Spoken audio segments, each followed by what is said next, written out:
Worked some more on the build into our second drop here today of our I Am Here Tonight track. The drop itself, I am not confident I want to stick with the bass sounds, so I have them muted right now, and we'll just talk about the build. Sounds like this right now. Loud and clear, I am here tonight.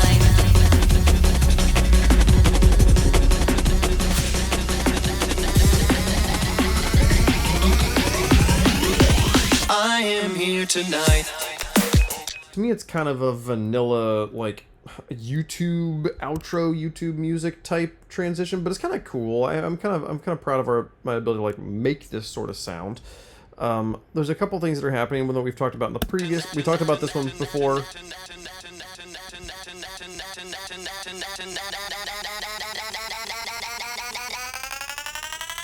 We made that in a previous episode. Now, in kind of a similar fashion, we're doing something over here with the basses. So the bass coming out of the drop, or out of the rock section here, sounds like this. And then here's what our bass sounds like.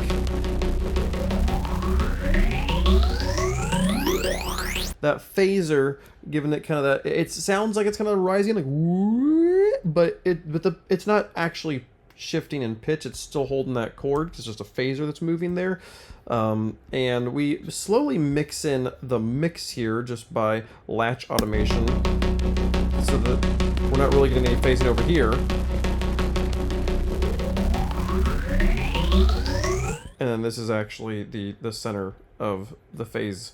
That's what this envelope is moving. And then also just some noise here that we have pitching up as well. If I turn off the phaser, maybe it'll be more obvious.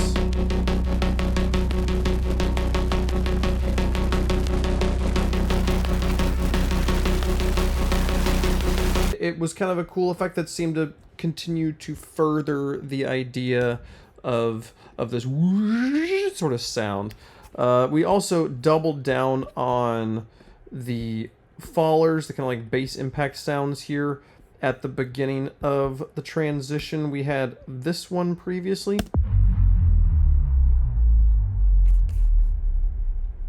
And now I have layered it with this guy. Which that guy is probably more what I was looking for in the first place, but the two of them together creates a nice sound. Nice strong low end there. And then we combine it with a few other little sounds, including this guy. Without effects, he sounds like this. It was originally an E. We pitched it up to F sharp, which is kind of the F sharp major, kind of where we're sitting right now. Then some chroma that further emphasizes the chord tones we want it to pitch around. And then some EQ to take out the low ends, some OTT to make it a little bit more crisp there. There's only kind of like 37% or so depth. And then a tremolo on top of it to just kind of further emphasize the kind of sort of effect. And to combat, like, it's slowing down. It goes which I kind of like, but at the same time want to kind of split the difference. I don't want it, that sounds like we're slowing down. We're not. I want this to feel like we're speeding up. And then just some little impacts here that help emphasize different things, kind of fill in the spaces, and all together.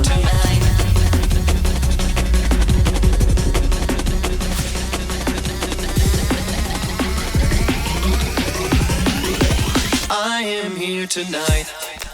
The only other thing we built today, in the rock section here, it felt like the top end had space for more things. This is what it sounded like before I added this pad.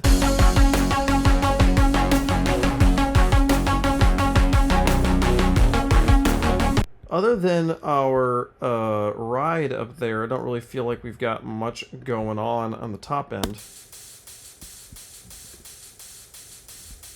That's the main thing that's happening in the top end. If I mute that guy, top end looks like this.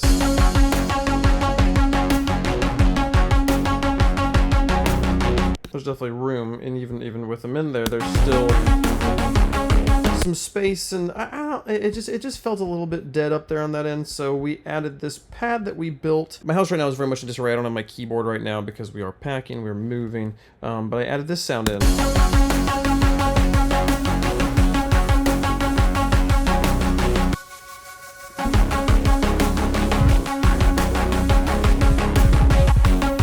Heartbeat electric, starboard eclectic, open wide, let your mind feel the pulmonary lo-fi stereo. Definitely more full, not in a way that is noticeable. It's kind of one of those, like, if I didn't point it out to you, you'd never notice it was missing there. And I kind of don't mind that because I do like the sound we got going on. I don't really feel like it needs another thing to like grab your attention, but I don't want it to feel empty. So it's just kind of serving kind of a functional purpose there to round out the spectrum. So yeah, that feels good for now. I still feel like this section could feel more wide. Actually, if we look at it in the multimeter, what does it look like right now? Heartbeat electric, starboard eclectic.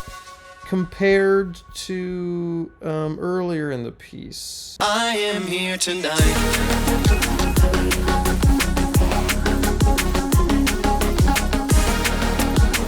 Yeah, I don't know, like those the brass there are so wide, right? And there's nothing like this happening over in that section. They're really, like, they're almost into the negative on correlation. So maybe having that could be actually a thing I could do to this this pad here. Which, say, how wide is this pad? It's wide. So yeah, I don't know. That was definitely I did add. This was a pad. We built this pad from scratch, and I did add in its voices. I kind of pulled its unison detune power to the outside, so it is more spread than it is unison. But yeah, I don't know. I think the main thing is that this guy and this guy up here are such. They're such frequency hogs.